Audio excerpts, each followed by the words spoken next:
Doar femeia poate fi mai regină decât floarea. Doar femeia poate fi mai adâncă decât mare.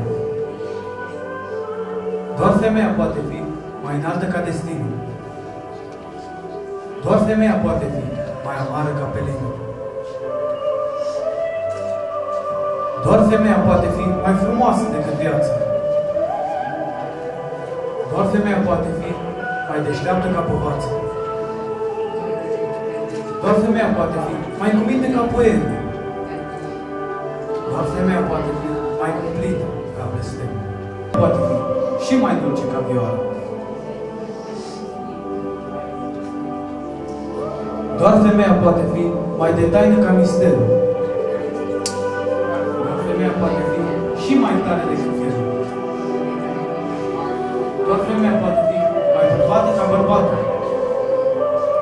Doar femeia poate fi mai amară ca oftatul.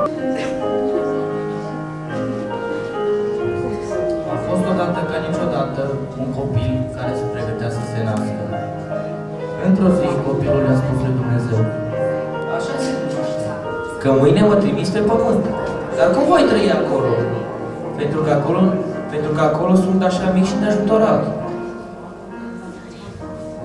În mulțimea de îngeri am ales unul special pentru tine. Te va aștepta și va avea grijă de tine. Foarte simplu. Îngerașul tot te va învăța cele mai dulci și mai frumoase cuvinte ce le poți pronunța vreodată.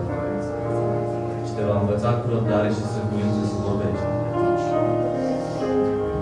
Copilul s-a uitat la